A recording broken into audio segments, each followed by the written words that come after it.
এখন শয়তানের দোসররা নবীর ওয়ারিসদেরকে দিন শিখায়, দিনের মতলব শিখায়। কাকে? কাকে?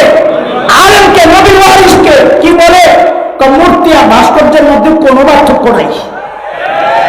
আলেমকে শিখায় মূর্তি আর ভাস্কর্যের মধ্যে কোনো পার্থক্য নাই। কে শিখায়? শয়তানের দোসররা। কাদেরকে? নবীর ওয়ারিসদেরকে। ওই সিস্টেম নতুন না, এটা পুরান সিস্টেম। শয়তান যেমন আল্লাহর বক্তব্য বুঝাইছে কাকে? নবী আদমকে। আমরা এখন খুব চাপে আছি, মামলা টামলা খাইয়া সোজা হয়ে গেছে। এখন মাইনা লইছি, হা যা তো করেই ঠিক। ভাস্কর্য আর মূর্তির মধ্যে কি আছে? পার্থক্য আছে, মাইনা লইছি।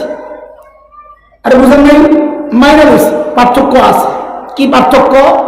বলে ভাস্কর্য বানাইলে দোজকে যাইবা, মূর্তি বানাইলে জাহান্নামে যাইবা। আসেনি পার্থক্য? আছে না? অনেক পার্থক্য আছে। ভাস্কর্য বানাইলে কই যাইব, আর মূর্তি বানাইলে কই যাইব। কি করুন ভাই, বিপদে আছি, বহুত চাপে আছি। চাপে বইরা এখন মাইনা লইছি, যা যা মাইনা লইলাম। কি আছে পার্থক্য? তো আমরা হাত ভাঙ্গিস না, আমরা ঘাটটা ভাঙ্গিস না। এটার দাম আছে রে ভাই, এটার বিনিময়ে জান্নাত কিনবো। এটার ভাঙ্গ আরএস ওয়াজ টিভি, ইসলাম প্রচারের প্রত্যাশা। রাহমাতুল্লাহি ওয়া বারাকাতুহু।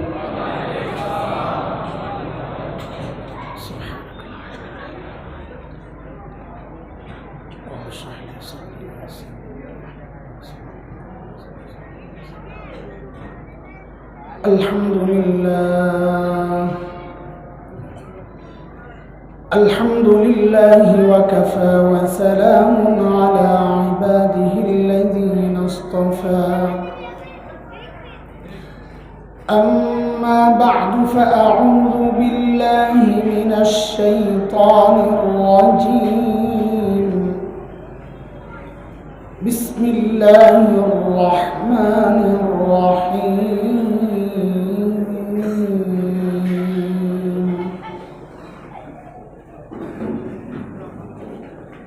وقال الذين كفروا لا تسمعوا لهذا القرآن والغوا فيه لعلكم تغلبون.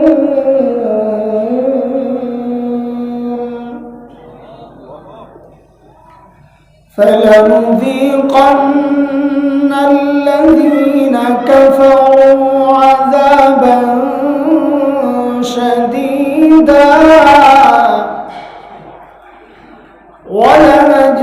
ولنجزينهم أسوأ الذي كانوا يعملون.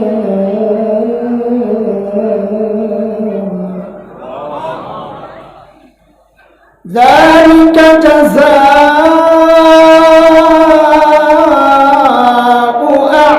أعداء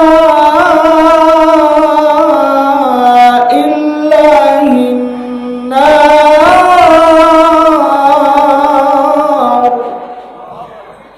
لهم فيها دار الخلد جزاء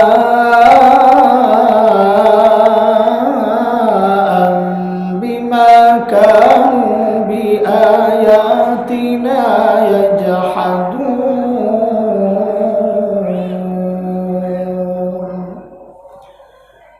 آمنت بالله صدق الله العلي العظيم.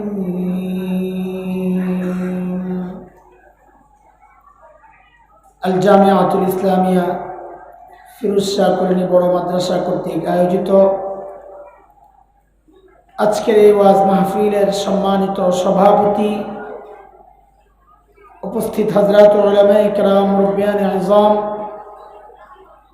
দূর দূরান্ত থেকে আগত ইসলাম প্রিয় সুধী সমাজ, প্রিয় ছাত্র ভাইয়েরা, যুবক বন্ধুরা, পর্দার আড়ালের মা ও বোন,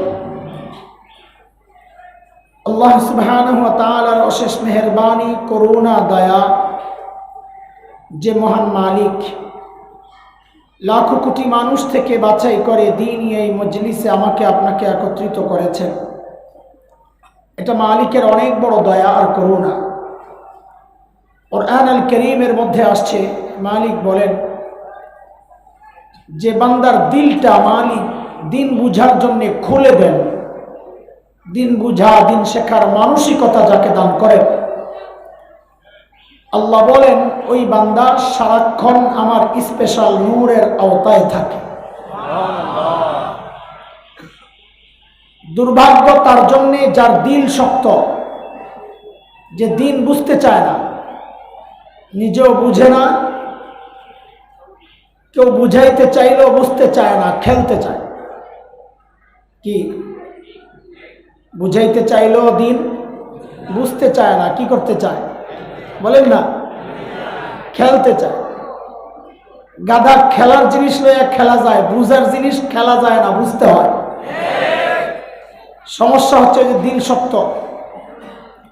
আলেমরা বুঝান একটা, বুঝে আরেকটা। আলেমরা বুঝান লাউ কদু, কোনো পার্থক্য নাই। সে বলে না পার্থক্য আছে, যে মানবে না হাত ভেঙে ফেলবে, ঘাড় ভেঙে ফেলবে। আছে না এমন অবুঝ মানুষ? আসলে দিল শক্ত, বলে একটা বুঝে আরেকটা, স্লিপ কাটে। পিচ্ছিল জায়গায় দাঁড়ানো যায় না, হাঁটলে দেখবেন আপনি চাইবেন একদিকে যাইতে, পা জায়গা আরেকদিকে। ওই যে নেশায় বুধ যারা, নেশা করে যারা, একদম খুব বেশি নেশা করছে, মাঝে মধ্যে যায় আর রাস্তার পাশে ড্রেনের মধ্যে পড়ে না, দেখছেন কখনো? আরে বলেন না। আচ্ছা ড্রেনের মধ্যে কেন পড়ে রাস্তার এইখা? কারণ হচ্ছে তার মাথা যখন চক্কর মারে তখন সে ড্রেনকে দেখে মাঝখানে, রাস্তাকে দেখে সাইডে, চক্কর মারতেছে। তখন ওই রাস্তা দিয়ে চলতে যায় ড্রেনের মধ্যে পড়ে, ওই যে মাথা নষ্ট। ঠিক যার দিল শক্ত, দিন বুঝার মানসিকতা আল্লাহ যাকে দেন নাই, তাকে হাজারো বুঝানো যাবে, সে বুঝবে তো নাই, উল্টা কি করতে আসবে বলেন? খেলতে আসবে, খেলতে আসবে। কি খেলতে আসবে? কে বুঝাবে তাকে? সব কিছু দিয়ে খেলা যায় না, কিছু জিনিস বুঝতে হয়। আল্লাহ বলেন এরা স্পষ্ট গুমরাহিতে নিমজ্জিত। কার কথা? সূরা জুমার আয়াত নম্বর 22 রব্বে করিম এই কথাটা বলেছেন। মালিক বলেন أفمن شرح الله صدره للإسلام فهو على نور من ربه فويل للقاسية قلوبهم من ذكر الله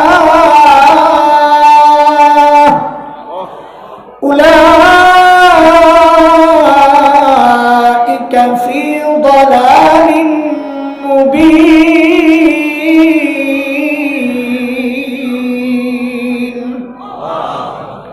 এই আয়াতের মধ্যে রব্বে কারীম এই কথাগুলো বলেছেন। মুহতারাম হাজরিন, যে মহান মালিক এই নিয়ামতে আমাদেরকে ধন্য করলেন, ওই মালিকের শুকরিয়া আদায় করি, জবান খুলে, প্রাণ খুলে কালিমাতুশ শুকর উচ্চারণ করি, আলহামদুলিল্লাহ। অনেক রাত পর্যন্ত কথা শুনেছেন আপনারা, এত কথা কি শুনবেন আর? এসব পর থেকেই কথা শুনতেছেন না? সবগুলো মুখস্থ হয়েছে? হ্যাঁ, কেমনে মানা করে? কি অবস্থা? পড়া না পারলে তো শেষে দাঁড় করায় রাখবো। মুরগি বানাবো, মুরগি মুরগি পারবে?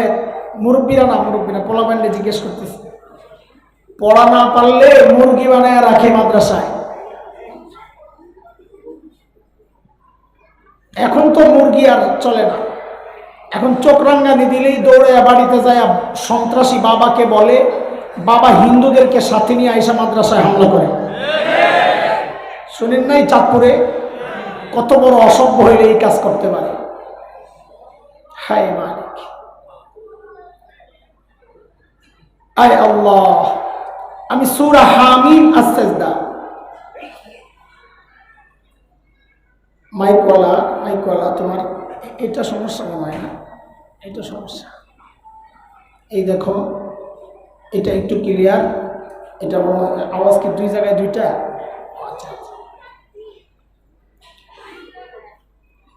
আমি সূরা হামিম আস-সাজদার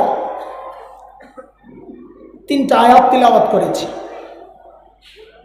জরুরি কিছু কথা শোনানোর জন্য।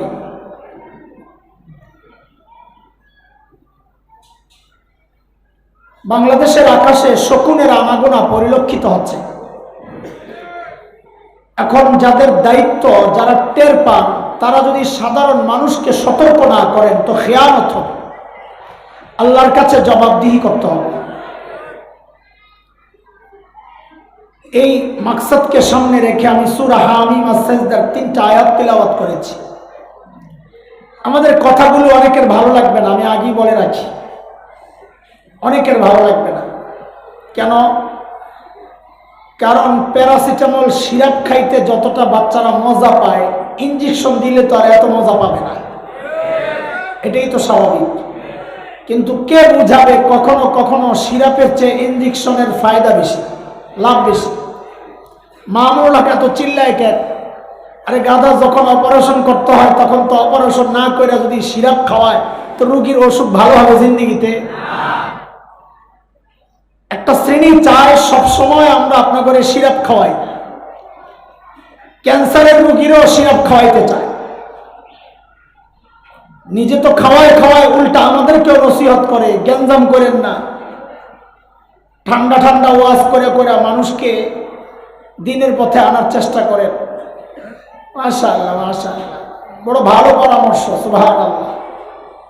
গুলিস্তানে, ঢাকার গুলিস্তান বাটপাড়ের সর্বরাজ্য, চিনেননি আপনারা? চট্টগ্রাম আসেনি এমন দু একটা এলাকা যেখানে বাটপাড়রা বেশি থাকে, তো ঢাকার গুলিস্তান আর সদরঘাট স্পেশাল জায়গা। ওই কোন লোক নাকি প্লেনের মধ্যে, সে দুনিয়ার কোথায় আছে এটা এমনি বলতে পারে, উপরে চলতেছে, তো জিজ্ঞেস করে এখন কোথায় আছো বলতো, জাপানে। অনেক ঠান্ডা লাগতেছে।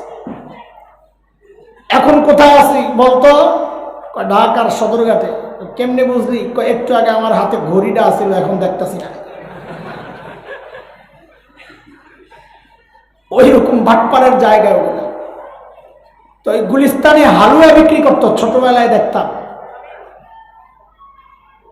এক হালুয়া, রোগ অনেক, মাথা ব্যথা, চোখ কান সর্দি, জ্বর আমাশা, আরো যত আছে অনেক রোগ আছে যেগুলো শর্মে আমি বলতে পারতেছি না, বুঝা লইয়া। সব রোগের এক চিকিৎসা হালুয়া। বলেন তো এরা কি ভালো ডাক্তার না বাটপার? সব রোগের এক চিকিৎসা হয় না, কথা বলেন। এখন এই সমাজের কিছু মানুষ আছে যারা চায় উম্মতের সমস্ত সমাধানের একটাই রাস্তা, সেটা হচ্ছে কবরের ওয়াজ শোনা। কি? কবরের ওয়াজ শোনা, জান্নাত জাহান্নামের ওয়াজ শোনা। আসমানের উপরের কথা কও, জমিনের মাঝখানের কথা কইও না। কেন? তাহলে নেতার বিরুদ্ধে যাবে, বিশৃঙ্খলার সৃষ্টি হবে, মারামারি লাগবে।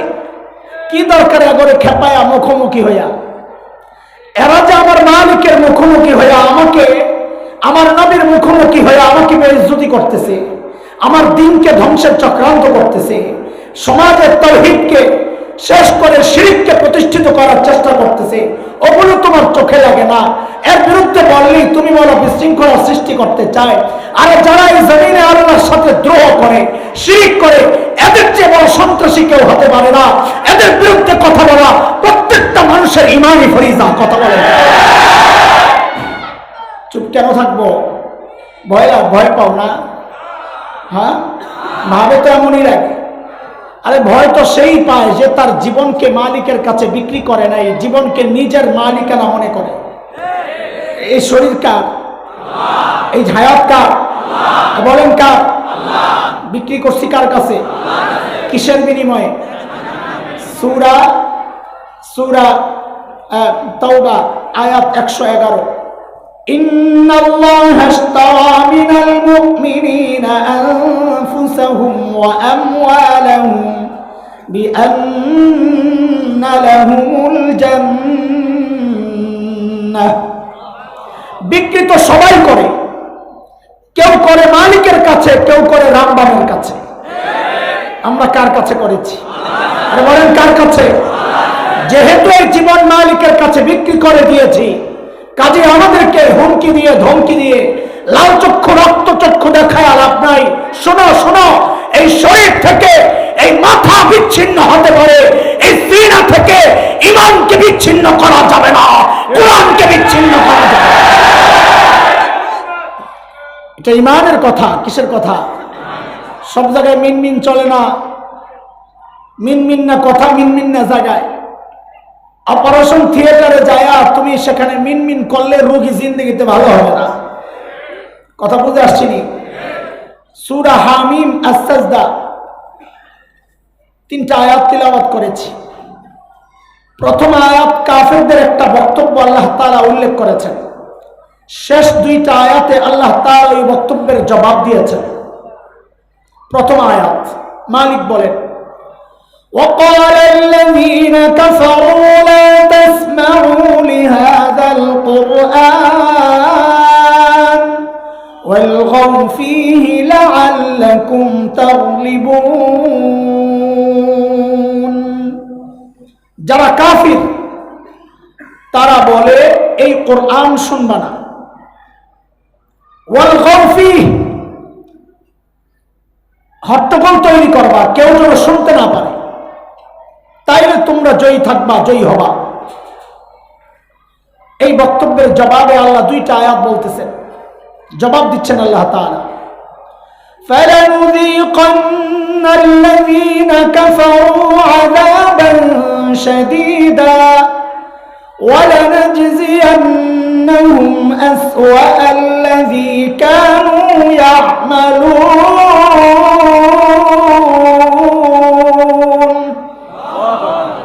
আল্লাহ বলেন যারা কাফির এদেরকে আমি অবশ্যই অবশ্যই কঠিন শাস্তি ভোগ করাবো, এবং তাদের এই অপকর্মের শাস্তি আমি আল্লাহ তাদেরকে কড়ায় গন্ডায় বুঝিয়ে দেব। প্রথম কথা আল্লাহর। শেষ আয়াত মালিক বলতেছেন, যালিকা জাযাউ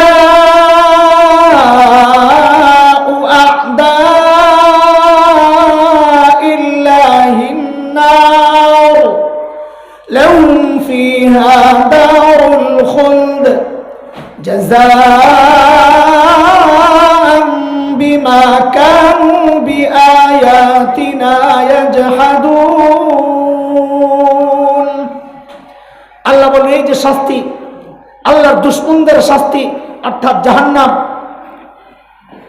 এই জাহান্নামে তারা চিরকাল থাকবে, কারণ তারা আল্লাহর আয়াতকে অস্বীকার করেছে। মুহতারাম হাজরিন, এই হচ্ছে আয়াত 3টার মোটামুটি তর্জমা। এবার আসেন এর ভিতরে ঢুকি, কিছু কথা বের করি এখান থেকে সময়ের প্রয়োজনে। কাফেরদের বক্তব্যের মূল কথা 2টা, লা তাসমাউ লিহাযাল কুরআন ওয়ালগাউ ফীহি। মূল কথা কয়টা বলেন? বুঝে বুঝে আগান, বুঝে বুঝে আগান, একদম লাইনে থাকা লাগবে কথা বোঝার জন্য, এদিক সেদিক ঢুকা যাবে না। কাফেরদের বক্তব্য কয়টা? 1 নম্বর, এই কোরআন শুনবা না। 2 নম্বর, কাউকে শুনতেও দিবা না, হট্টগোল তৈরি করবা যদি জয়ী হতে চাও। তারা বুঝে গেছে ইমানদারদের বিরুদ্ধে জয়ী হওয়ার অস্ত্র কি? ইমানদারকে কোরআন শুনতে দিবা না, নিজেও শুনবা না। বুঝে আসছে কথা? ইমাম কুরতুবী রহমাতুল্লাহি আলাইহি তাফসীরে কুরতুবীর মধ্যে রাইসুল মুফাসসিরিন হযরত আব্দুল্লাহ ইবনে আব্বাস রাদিয়াল্লাহু তাআলা আনহুমার বর্ণনা এনেছেন যে এই আয়াতগুলো আল্লাহ তাআলা মক্কার কাফেরদের সম্পর্কে নাজিল করেছেন। কাদের সম্পর্কে বলেন কথা? মক্কার কাফের। আমি মক্কার কাফের বলবো না, আপনাদের বোঝা সহজ করার জন্য, আমার বলা সহজ করার জন্য আমি বলবো আবু জাহেলদের সম্পর্কে নাজিল করেছেন। কাদের সম্পর্কে বলেন? আবু জাহেলও বলতো এটা, কোরআন শুনবা না, কাউকে শুনতে দিবা না। মূলত এই বক্তব্যটা শয়তানের। কার? শয়তানের। কেন? আচ্ছা শুনেন, ভিতরে ঢুকার আগে একটু ভেঙে নেই আপনাদের সাথে কথাবার্তা। সেটা হচ্ছে, শুরুতে আমি কিছু এলোমেলো কথা বলব, নানান জায়গা থেকে কথা টেনে টেনে আনবো। আমার বয়ানের ধরনটাই এমন, ভূমিকা সাজাইতে আমার লম্বা সময় লাগে, মূল পয়েন্টে ঢুকতে অনেক দূর থেকে বুঝাই আনতে হয়। এটা একটা উদাহরণ দেই আমি, তাইলে বুঝবেন। বাড়িতে মেহমান আসছে, তো মেজবান বাড়িওয়ালা হোস্ট বাজারে যাচ্ছে, তো মেহমান বলে, ভাই তোমাদের বাজারটা আমিও একটু দেখতে চাই, আমারে নিয়ে চলো। তো মেজবান বাড়িওয়ালা বলে চলো। তো বাজারে গিয়ে বাড়িওয়ালা একবার চালের দোকানে যায়, একবার মাছ, একবার তরকারি, একবার গোশত, এক এক আইটেমের জন্য এক এক দোকানে যায়, স্বাভাবিক। তো মেহমান জিজ্ঞেস করে, আরে ভাই বাজার করবা ভালো কথা, এত দোকানে ঘুরো কেন? তো মেজবান কি বলে, বাড়িওয়ালা কি বলে, আরে ভাই বাজার করতে হইলে নানান দোকানেই যাইতে হয়, এটা তোমার বিষয় না, তুমি আমার পেছনে পেছনে থাকো, বাজারে অনেক অলি গলি, যদি আমাকে হারায় ফেলো তো খাওয়া কপালে জুটবে না। আমি কোন কোন দোকানে যাই এটা তোমার বিষয় না, তুমি দেখবা দস্তরখানে খানা ঠিক আছে কিনা। বুঝে আসছে কথা? ঠিক আমিও আপনাদেরকে নিয়ে বাজারে বাজারে ঘুরবো, দোকানে দোকানে ঘুরবো, আপনি মনোযোগ দিয়ে আমার পিছনে পিছনে খালি যাইতে থাকবেন। এটা বলবেন না, কিরে হাইদি একবার এই দোকানে যায়, একবার ওই দোকানে যায়, একবার ওই দোকানে। আরে ভাই এটা আপনার বিষয় না। আপনি দেখবেন যে এই কথাটা আমি বুঝাইতে চাইছি, বাজার শেষে খাবার টেবিলে খাবার ঠিক আছে কিনা। বুঝে আসছে কথা? মূলত বক্তব্যটা কার? কার বক্তব্যের মূল কথা কয়টা? এক নম্বর, কোরআন কাউকে শুনতে দিবা না, নিজেও শুনবা না। শয়তানের এই বক্তব্য কেন শয়তান দেয়? আবু জাহেলদেরকে দিয়ে কেন দেওয়া হয়েছে? কারণ শয়তানের চূড়ান্ত টার্গেট হচ্ছে বান্দাকে রব থেকে বিচ্ছিন্ন করা। কার থেকে? রব থেকে বিচ্ছিন্ন করা। এটা শয়তানের চ্যালেঞ্জ। সূরা আরাফ আয়াত 16 শয়তান মালিককে জানায়া দিছে, এটাই আমার টার্গেট। কি? قال فبما أغويتني لأقعدن لهم صراطك المستقيم। আল্লাহ যাদের কারণে আপনি আমাকে তাড়াইয়া দিছেন, আমি এদেরকে ছাড়বো না। কি করবি? বলে তারা যেই রাস্তা দিয়ে আপনার কাছে আসবে আমি ওই রাস্তায় বসে যাব, আসতে দিব না। আচ্ছা, তো কি বোঝা গেল? শয়তানের চূড়ান্ত টার্গেট হচ্ছে বান্দাকে রব থেকে বিচ্ছিন্ন করা। কথা খেয়াল রাখেন। দুই নম্বর কথা, আরেক দোকান, বান্দাকে রব থেকে বিচ্ছিন্ন করার রাস্তা কি, পদ্ধতি কি, তরিকা কি, পথ কি, পন্থা কি? এটা বুঝার জন্য চলেন সূরা রহমানে একটু ঢুকি। সূরা রহমানের প্রথম 3টা আয়াত একটু শুনেন, চলেন যাই। আল্লাহ বলছেন, আর রহমান আল্লামাল কুরআন খালাকাল ইনসান। কয় আয়াত পড়লাম? 3টা আয়াতের তর্জমা খেয়াল করে। এক, রহমান আল্লাহ, আল্লামাল কোরআন 2, যিনি কোরআন শিখালেন, খালাকাল ইনসান 3, যিনি মানুষ সৃষ্টি করলেন। 1 নম্বর সিরিয়াল দেখেন, সিরিয়াল রহমান আল্লাহ, যিনি কোরআন শিখালেন 2, 3, যিনি মানুষ সৃষ্টি করলেন। আচ্ছা বলেন তো, আমরা দুনিয়াতে আগে আসছি না আগে কোরআন শিখছি? আগে আসছি, তাই না? তো সেই হিসাবে আয়াতের সিরিয়াল তো আমাদের বুঝ মতো হওয়া দরকার। এমন রহমান আল্লাহ খালাকাল ইনসান, যিনি মানুষ সৃষ্টি করছেন, আল্লামাল কোরআন, তারপরে ওই মানুষকে কোরআন শিখাইছেন। সিরিয়াল এমন হওয়া দরকার কিনা? মানুষ সৃষ্টির ব্যাপারটা 2 নম্বরে আসা দরকার কিনা? কোরআন শিক্ষার ব্যাপারটা 3 নম্বরে যাওয়ার দরকার কিনা? বলেন। আর দরকার মানে আমাদের বুঝ মতো। আয়াতগুলোর সিরিয়ালগুলো বুঝছেন আপনারা? আমাদের বুঝ মতো মানুষ সৃষ্টির ব্যাপার আসা দরকার ছিল 2 নম্বরে, কোরআন শিক্ষার ব্যাপার যাওয়া ছিল কয় নম্বরে? 3 নম্বরে আমাদের বুঝ মতো। অথচ আছে কোরআন শিক্ষার ব্যাপার 2 নম্বরে, মানুষ সৃষ্টির ব্যাপার 3 নম্বরে। আরে বুঝে আসছেনি আপনাদের? আল্লাহ এই সিরিয়ালকে 8 পিস কেন করলেন? মুফাসসিরিনরা অনেক জবাব দিয়েছে, আমি 2টা জবাব দেব ইনশাআল্লাহ। একটা বোঝানোর জন্য, আরেকটা আলোচনাকে সামনে এগিয়ে নেওয়ার জন্য।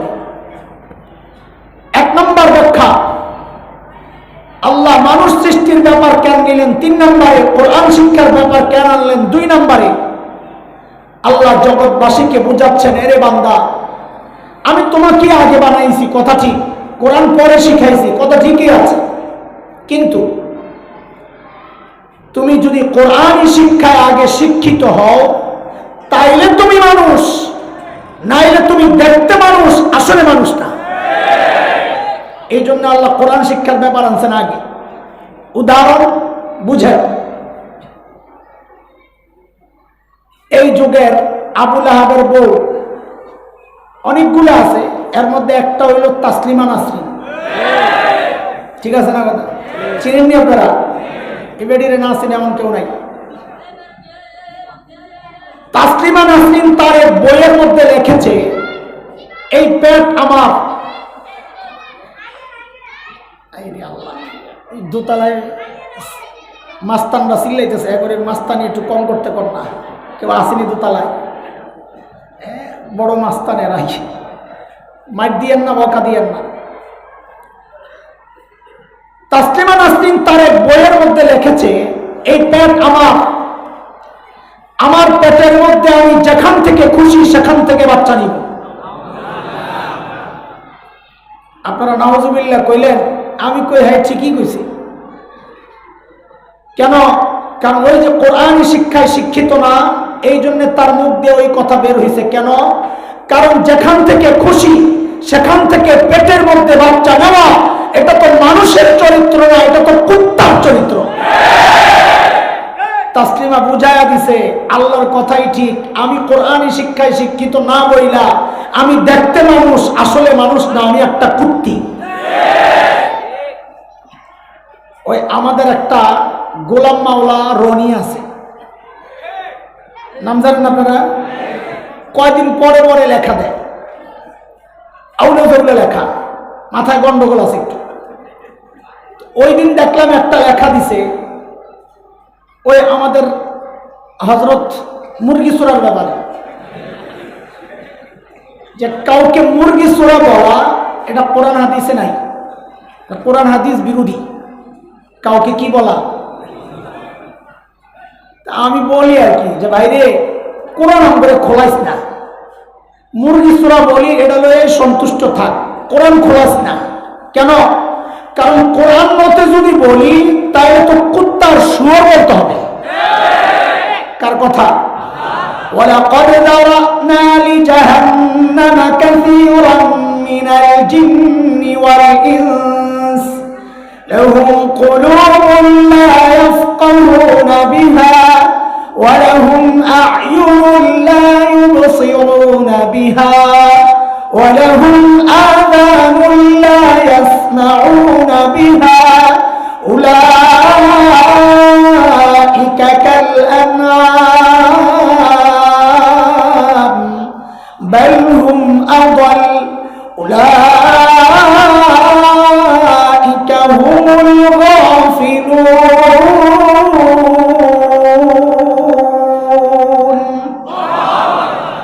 যেগুলা নির্বোধ, দিন বুঝে না, আল্লাহ বলেন এরা চতুষ্ট চতুষ্পদ জন্তুর চেয়েও নিকৃষ্ট।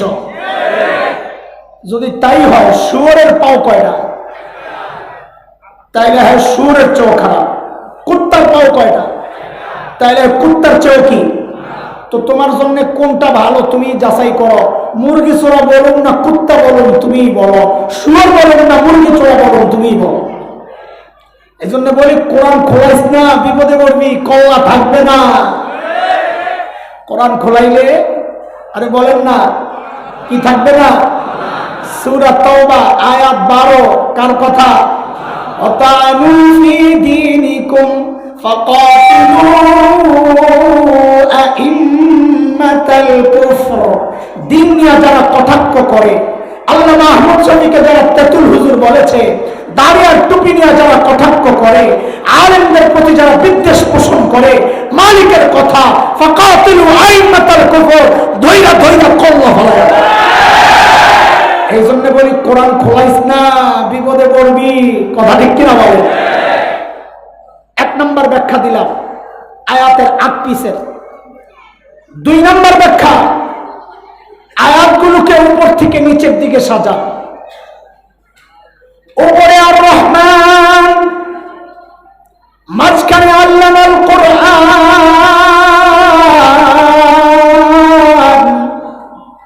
নিচে খালাকাল ইনসান।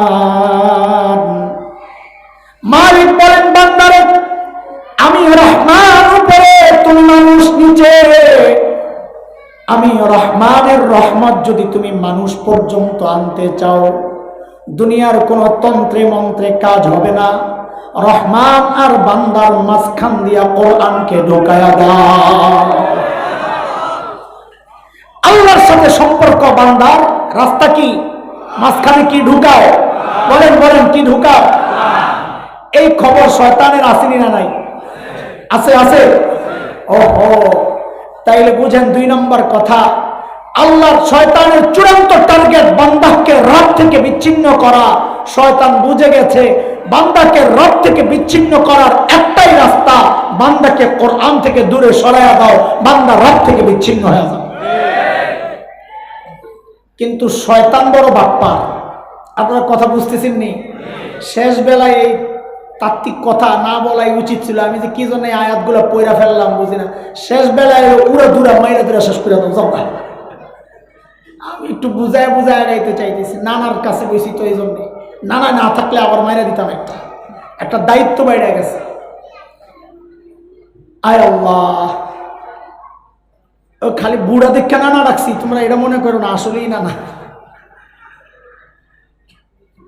আল্লাহ আল্লাহ নেক হায়াত দান করেন। ওই যে ছেলেটা দোয়াগুলো পড়লো, তোমরা তো জোরে সোরে আমিন বললা না, আমি জোরে আমিন বলছি। এমন বলো বাকিতে একটু বলো আমিন। কোন আমিন এটা? ওই যে ছেলেটা দোয়াটি বসছে, হ্যাঁ মনে আসেনি? হ্যাঁ, এবার বাকিতে সমস্যা নাই, লাইরা সেরা দিয়ে মনে অসুবিধা নেই। আয় আল্লাহ, শয়তান বড় বাটপা না চালাক? কি বাটপার আর চালাক এক জিনিস না, এটা বুঝো। শয়তান বড় বাটপার কোনোদিন মানুষকে এক পদ্ধতিতে ধোকা দেয় না, তাহলে ধরা পড়বে। ছোট্ট একটা কিস্সা শোনাই। আমি কিস্সা বলুন না, একটাই কিস্সা শোনাই।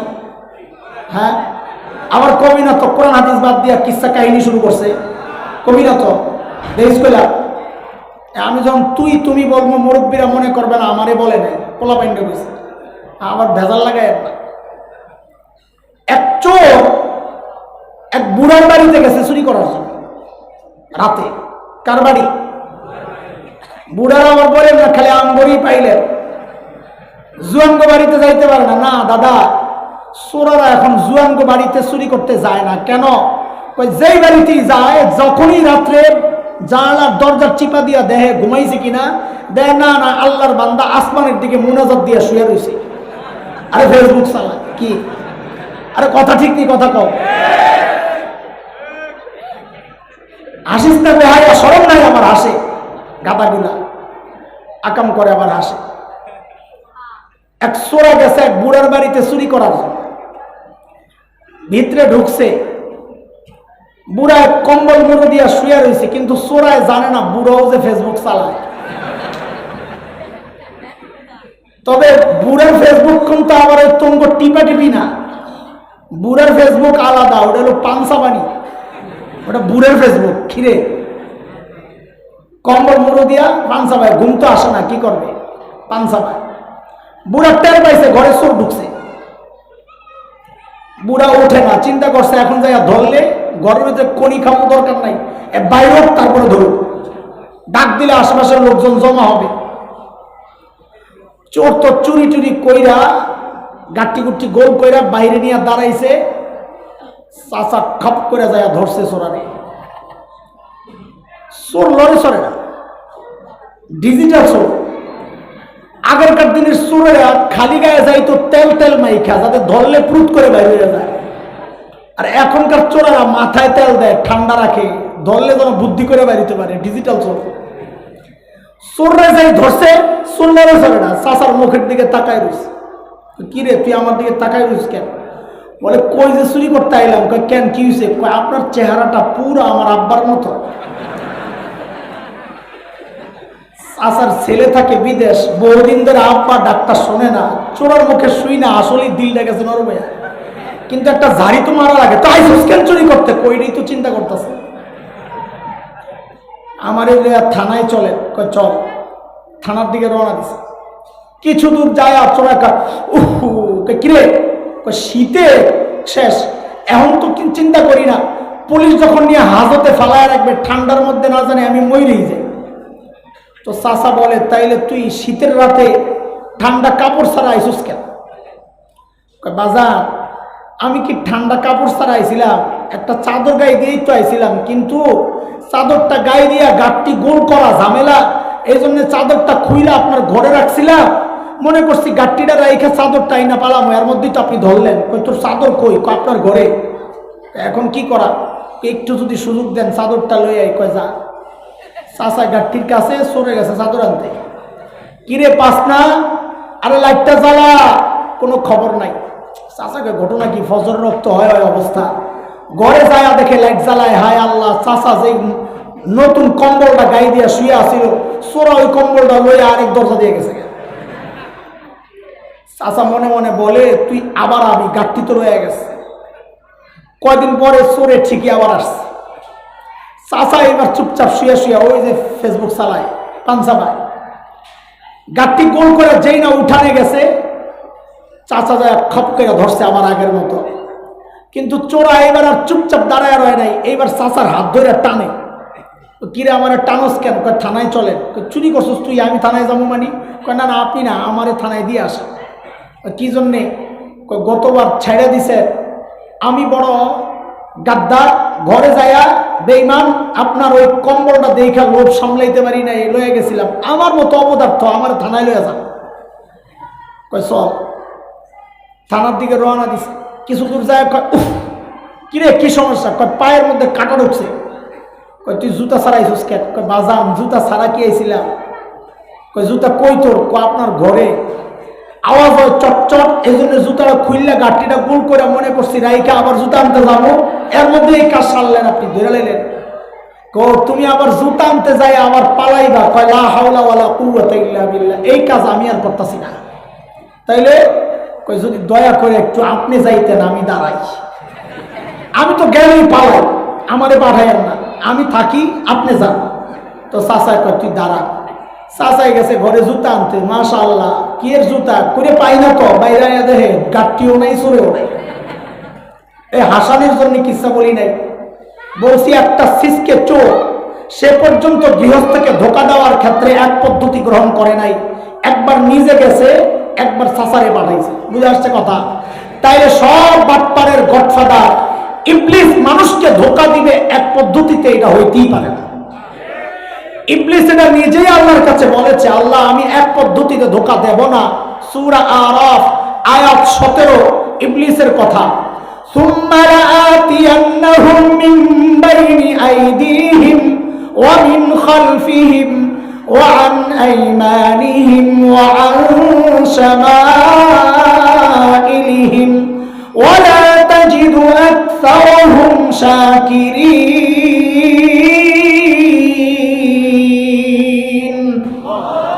আল্লাহ আমি আপনার বান্দাকে এক পদ্ধতিতে ধোঁকা দেব না, সামনে দিয়া, পেছন দিয়া, ডান দিয়া, বাম দিয়া। মুফাসসিরিনে কেরাম বলেন এর অর্থ হচ্ছে শয়তান মানুষকে নানান পদ্ধতিতে ধোঁকা দিবে, একটাই ব্যর্থ আরেকটা, আরেকটাই ব্যর্থ আরেকটা, ওইটা ব্যর্থ তো আরেকটা। বুঝে আসছে এই পর্যন্ত কথা? কিছুই বুঝেন নাই, কারণ আমি তো বাজার করতেছি। কি আরে কথা বলে কই আসি মন যেমন খারাপ না হয়ে যায় যে ধুরো জমতাছে না। না, বাজারে জমবে না, জমবে কোথায়? খাওয়ার সময়। কোথায়? এখন বাজারে যেহেতু ঢুকছেনি, আমার সাথে সাথে একটু ঘুরতে থাকেন। 2 আয়াত পর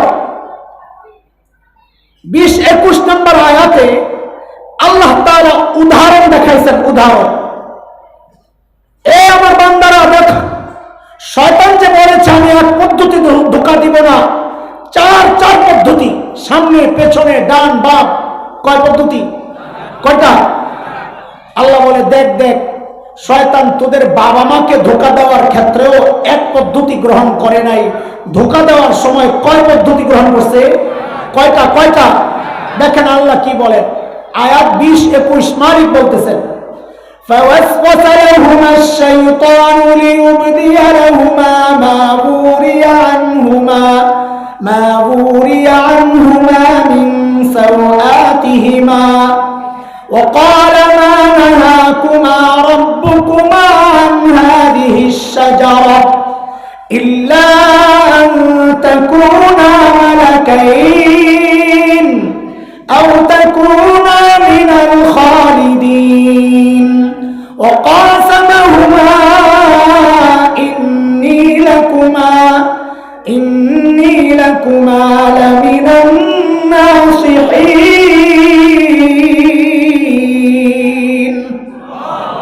পদ্ধতি কয়টা? এজরে বলেন কয়টা? একটু খেয়াল করে, শয়তান আমার বাবা আর মাকে ধোঁকা দেওয়ার ক্ষেত্রে কয় পদ্ধতি গ্রহণ করেছিল? ওরে দোস্ত, এই 4 পদ্ধতি শয়তান এখনো প্রয়োগ করে আমাকে আপনাকে ধোঁকা দেওয়ার ক্ষেত্রে। আমরা ধোঁকায় পড়ি কিন্তু টের পাই না। কিন্তু আপনাদেরকে শয়তানের এই ধোঁকাগুলো একটু বুঝায় দেওয়া দরকার, এই সমাজের জন্য বেশি জানা দরকার। চলেন একটু শয়তানের ধোঁকাগুলা বাকি মনে থাকে যেন আমরা কই আছি, কোথায়। এখনো কিন্তু বাজারে ঘুরতেছি। বাজার করা শেষ হইলে আমি বলবো যে ভাই বাজার করা শেষ, এইবার দস্তরখানে চলেন ইনশাআল্লাহ। শয়তানের 1 নম্বর ধোঁকা, আমি আয়াতের তরজমা তাফসীর কিচ্ছুই করবো না, শুধু ধোঁকাগুলা শোনাই দিতেছি, সময় কম, নামাজির কষ্ট হইতেছে। শয়তানের 1 নম্বর ধোঁকা, মা নাহাকুমা রব্বুকুমা আন হাযিহিশ শাজারা। আয়েশা জিজ্ঞেস করতেছে এই ফল খান না কেন? তো আদম আলাইহিস সালামের পক্ষ থেকে জবাব আসছে, আল্লাহ নিষেধ করেছেন কাছে যাওয়ার জন্য, এই জন্য ফল খাই না। তো শয়তান কি বলে জানেন? শয়তান বলে আহা, আল্লাহর বক্তব্যের উদ্দেশ্য আপনারা বুঝেন নাই, আল্লাহর কথা আপনারা, আরে কথা বলেন, কে বলতেছে? শয়তান বলতেছে। কারে বলবেন? নবীকে। কাকে? আদম কি? তো এইবার বলেন আবার, শয়তান আল্লাহর বক্তব্যের মতলব আর উদ্দেশ্য বুঝাইতেছে কাকে? কি বুঝায়? খেয়াল করে, মা নাহাকুমা রাব্বুকুমা আন হাযিহিশ শাজারা। আরেকটা বুঝে যাবে, মারেফার নাকেরার পেজ দিছে শয়তান। সাধারণরা বুঝে, এই লাইনে ধরেন 10টা কাঁঠাল গাছ আছে, কথার কথা, আল্লাহর পক্ষ থেকে হুকুম আসছে কাঁঠাল গাছের কাছে যাইবা না। শয়তান এসে জিজ্ঞেস করতেছে কাঁঠাল খান না কেন? আল্লাহ নিষেধ করছে। আহারে খোদা, আল্লাহর মতলব কথার উদ্দেশ্য আপনারা বুঝেন নাই। আল্লাহ আশ-শাজারা এই 1 নম্বর গাছের কাঁঠাল খাইতে মানা করছেন, আরো যে 9টা রয়ে গেছে ওটা তো মানা করে নাই। তা আল্লাহর কালামের তাফসীর করছে কে? মুফাসসির হুজুরের নাম কি? আরে কথা বলেন, মুফাসসির হুজুরের নাম কি? ইবলিস আল্লাহর কালাম শরীয়ত বুঝাইতেছেন কাকে? আপনি মনে করছেন এই সিস্টেম বুঝি শেষ হয়ে গেছে? এই সিস্টেম শেষ হয় নাই দোস্ত। এখন শয়তানের দোসররা নবীর ওয়ারিসদেরকে দিন শিখায়, দিনের মতলব শিখায় কাকে? কি বলে? মূর্তি আর ভাস্কর্যের মধ্যে কোনো পার্থক্য নাই। আলেমকে শিখায় মূর্তি আর ভাস্কর্যের মধ্যে কোনো পার্থক্য নাই। কে শিখায়? শয়তানের দোসররা। কাদেরকে? নবীর ওয়ারিসদেরকে। বলে সিস্টেম নতুন না, এটা পুরান সিস্টেম। শয়তান যেমন আল্লাহর বক্তব্য বুঝাইছে কাকে? নবী আদমকে। আমরা এখন খুব চাপে আছি, মামলা টামলা খাইয়া সোজা হয়ে গেছে। এখন মাইনা লইছি, যা তো করাই ঠিক। ভাস্কর্য আর মূর্তির মধ্যে কি আছে? পার্থক্য আছে, মাইনা লইছি। আরে বুঝেন নাই? মাইনা লইছি, পার্থক্য আছে। কি পার্থক্য? বলে ভাস্কর্য বানাইলে দোজকে যাইবা, মূর্তি বানাইলে জাহান্নামে যাইবা। আসেনি পার্থক্য? আছে না? অনেক পার্থক্য আছে। ভাস্কর্য বানাইলে কই যাইব, আর মূর্তি বানাইলে কই যাইব। কি করুন ভাই, বিপদে আছি, বহুত চাপে আছি। চাপে বইরা এখন মাইনা লইছি, যা যা মাইনা লইলাম। কি আছে পার্থক্য?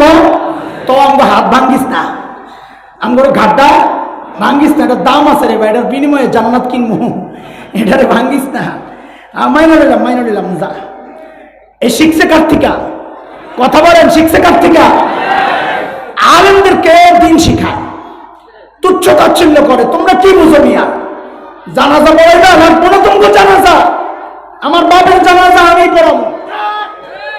গাদা গাদা। এটাও শিখছে কার থেকে?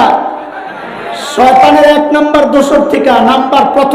প্রথম একদম সিরিয়ালে যে 1 নম্বর দোষর শয়তানের, এর নাম কি? কাবিল। শয়তানের প্রথম দোষর কে? বলেন কে? এই যে আমগো জানাজা হুজুররা পড়বে না, আমার জানাজা, বাপের জানাজা আমি পড়বো, এই সিস্টেম শিখছে কার থেকে? আরে বুঝেন না এই কথা? শুনেন, কাবিল হাবিল রে মাইরা চুপচাপ বয়ে রয়েছে। কারণ এর আগে তো কাউরে কবর দেওয়ার সিস্টেম ছিল না, দেখে নাই, মরে তো নাই কেউ। এম বয়ে চিন্তা করতেছে লাশ এটা কি করুক, বয়ে চিন্তা করতেছে। তো কোরআনের কথা, আল্লাহ একটা কাউয়া পাঠাইছে। কারে পাঠাইছে? ইয়াবাহাসু, কাউয়া আইসা মাটি খোদে। ইউআরি সাওয়াতাখি, কেমনে বাইরে লুকাইবো এটা দেখাইয়া দিতেছে। মাটি গাইরা কাউয়া দাফন করছে আরেক কাউয়ারে। ইয়া ওয়াইলাতা আদাস্তু আন আকুনা মিসলা হাযাল গুরাব। এখন হাবিল কয়, হায় হায়, আমি দেখি কাউয়ার জ্ঞান রাখি না। কাউয়া আমারে শিখাইলো কেমনে বাইরে কবর দিতে হয়। মুফাসসিররা বলেন, আরে তোর কপালে ওস্তাদ তো কাউয়াই হবে, কারণ নবী তো এই সময় ছিলেন আদম আলাইহিস সালাম শিক্ষক। আল্লাহ শিক্ষক নবীকে তোর শিক্ষক বানান নাই, কারণ নবীকে শিক্ষক হিসাবে পাওয়ার জন্য কপাল লাগে, কপাল। পোড়া কপালদের শিক্ষক নবী হয় না, কাউয়া হয়। পোড়া কপালদের শিক্ষক কে হয়? পোড়া কপালদের জানাজা আলেমরা পড়ে না, পোড়া কপালদের জানাজা ঘুষখোররা পড়ে। কথা ঠিক আছে? বুঝছো কথা? আমগরে দিন শিখায়। সুবহানাল্লাহ, কত কিছু জানে। আল্লাহু আকবার। কই যে জায়গা আমি বাজার করতে গেলেও ঝামেলা, কত কিছু কিনতে হয়। ধনিয়া মরিচ, কাঁচা বাদাম, টমাটো, আরো কত কিছু। সালাতের আইটেমও মাঝে মাঝে লাগে, নাহলে তো খাওনটা বাসি শুকনা লাগে, মজা লাগে না। ঠিক আছে নি কথা? কষ্ট লাগে না? এটা সুন্নত না। নবীদের সুন্নত হচ্ছে কষ্ট লাগলে বলা যে কষ্ট লাগে, তাইলে না আল্লাহর রহমত আসবে। মুফতি তকি উসমানী সাহেব বলেছেন, হযরত আইয়ুব আলাইহিস সালামের কষ্ট লাগতেছে, কি বলছেন? আল্লাহ আমি খুব আরামে আছি না, রব্বি আন্নী মাসসানিয়া দুররু ওয়া আনতা আরহামুর রাহিমিন। আল্লাহ বিপদে আছি, তোমার রহমত দরকার। মুফতি তকি উসমানী বলেন, এই জন্যে আল্লাহর কাছে নিজের কষ্টের কথা বলা, অসহায়ত্বের কথা বলা, তাইলে না রহমত আসবে। তুমি যখন কষ্ট লাগে না, তো আল্লাহ তোলে সবধমুখী জন্যে কি বলতে হবে? কষ্ট লাগে। সেই কষ্ট কিসের জন্যে? আরে দিনের জন্যে। বলেন না, কিসের জন্যে? দিনের জন্যে। দিনের জন্য আমরা সব কষ্ট স্বীকার করতে রাজি আছি। আমাদের বিবিরা বিধবা হইতে রাজি আছে, আমাদের সন্তানরা এতিম হইতে রাজি আছে, আমরা শাহাদাতের মর্যাদা লাভ করতে রাজি আছি ইনশাআল্লাহ। কিসের জন্যে? কিসের জন্যে? শয়তান যখন দেখলো 1 নম্বর ধোকায় কাজ হয় নাই, এইবার মারছে 2 নম্বরটা। কি? ইল্লা আন তাকুনা মালাকাইন।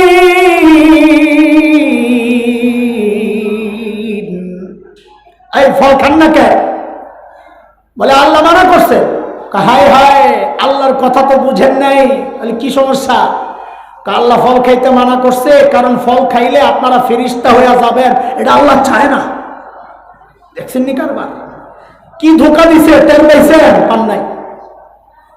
ধোঁকাটা হচ্ছে হযরত আদম কি বলেন কি? আহলুস সুন্নাহ ওয়াল জামাতের আকীদা হচ্ছে সমস্ত নবীদের মর্যাদা সমস্ত ফেরেশতাদের উপরে। নবীদের মর্যাদা কোথায়? কোথায়? তাহলে আদমকে ফল খাওয়াইয়া শয়তান ফেরেশতা বানাইতে চাইয়া মর্যাদা বাড়াইতে চাইছে না কমাইতে চাইছে? বাড়াইতে চাইছে না কমাইতে চাইছে? আপনি মনে করছেন ধোঁকা ওই জায়গায় শেষ? না, এই ধোঁকা বর্তমানেও চলতেছে। কেমনি? ওই কেমনি তো বোঝানোর জন্য এই কথা উঠাইছে। মাদ্রাসার ছাত্রদেরকে ধোঁকা দেওয়া হচ্ছে। কওমি মাদ্রাসা কি বলে? বলে মাদ্রাসার শিক্ষা সিলেবাস সংস্কার করা দরকার। কেন? বলে ইংরেজি ঢুকাও, বিজ্ঞান ঢুকাও। কেন? এই সিলেবাস পড়ে ডাক্তার হইতে পারবে না, এই সিলেবাস পড়ে ইঞ্জিনিয়ার হতে পারবে না। বাপরে বাপ, কি মায়া আমাদের জন্য! আলেম ডাক্তার হয়ে বাইর হইব, আলেম ইঞ্জিনিয়ার হয়ে বাইর হইব। বাপরে বাপ, মায়া আর মায়া। আরে দোস্ত, তুমি কি বুঝছো তোমারে কি ধোঁকা দিছে? নবী বলেছেন খায়রুকুম মান তাআল্লামাল কুরআনা ওয়া আল্লামা। জগতের মধ্যে সর্বোচ্চ মর্যাদার অধিকারী হচ্ছে যারা কোরআনের ছাত্র, কোরআনের শিক্ষক। আলেমকে ডাক্তার বানাইতে চায়া, আলেমকে ইঞ্জিনিয়ার বানাইতে চায়া মর্যাদা বাড়াইতে চায় নাই, মর্যাদা কমাইতে চাইছে। শয়তান যেমন নবীকে ফেরেশতা বানাইতে চায়া মর্যাদা বাড়াইতে চায় নাই, মর্যাদা কমাইতে চাইছে। সিস্টেম সব পুরান, আমরা বুঝি না। অনেক ডাক্তার খেপে যাবে আমার বিরুদ্ধে। হ্যাঁ, কি কয় এটা? রাগ করেন না, রাগ করেন না। আমাদের একটা প্রশ্ন আপনাদের কাছে, এই প্রস্তাব নিয়ে কয়দিন মেডিকেল কলেজে গেছিলেন? বলে কি? বলে মেডিকেল কলেজের সিলেবাস সংস্কার করা দরকার। বলে কেন? বলে কোরআন ঢুকান, হাদিস ঢুকান, ফিকহ ঢুকান। বলে কি জন্যে? কয় যেন একজন ডাক্তার আলেম হইয়া বাইর হয়, একজন ডাক্তার আলেম হইয়া বাইর হয়। কয়দিন গেছে? ডাক্তারকে আলেম বানাইয়া বাইর করার ফিকির আপনাদের নাই। আলেমকে ডাক্তার বানাইয়া বাইর করার ফিকিরটা কোন দুঃখে! আমাদের জন্য মায়া ভাইয়া ভাইয়া পড়ে।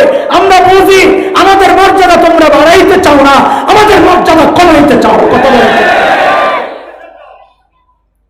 কয় ধোঁকা গেল। শয়তান যখন দেখলো 2 নম্বরেও কাজ হয় নাই, এইবার মারছে 3 নম্বর। কোনটা? আও তাকুনা মিনাল খালিদিন। ওই ফল খান না কে? আল্লাহ মানা করছে। হায় হায়, বুঝলেন না? বলে কি সমস্যা? আল্লাহ মানা করছে, এই ফল খাইলে জান্নাতে স্থায়ীভাবে থাকার ব্যবস্থা হবে, এটা আল্লাহ চায় না। দেখছেন নি কারবার? ধোকাটা কি দিল? ধোকাটা দিছে হচ্ছে আদম আর হাওয়াকে আল্লাহ জান্নাতে স্থায়ীভাবে থাকার জন্য বানানি নাই। কই পাঠানোর জন্য বানাইছেন? وَإِذْ قَالَ رَبُّكَ لِلْمَلَائِكَةِ إِنِّي جَاعِلٌ فِي الْأَرْضِ خَلِيفَةً। কই পাঠাবে? আরে কথা বলেন, কই পাঠাবে? হ্যাঁ, একটা প্রশ্ন আপনাদের জাগতে পারে, যদি জাগে জবাব দিব, না জাগলে খোঁচায় আর টাইম বাড়ানোর দরকার নাই। সেটা হইল, আদম আর হাওয়াকে যদি দুনিয়ায় পাঠানোর জন্য আল্লাহ বানায়া থাকেন, তো ডাইরেক্ট দুনিয়ায় না পাঠাইয়া জান্নাত থেকে ঘুরাই আনছেন কি জন্য? এই জন্যই তো ভেজাল লেগে গেল। আরে ডাইরেক্ট দুনিয়ায় পাঠাইয়া তার শয়তানের সাথে সাক্ষাৎ হইতো না, এত প্যাসে আর আমরা পড়তাম না। লাগেনি প্যাস? কথা তো বলে। জান্নাতে কি জন্য পাঠাইলেন? হ্যাঁ, এটা বুঝার জিনিস। কি জিনিস? কি জিনিস? খেলার না, কি না? আরে কথা কয় না।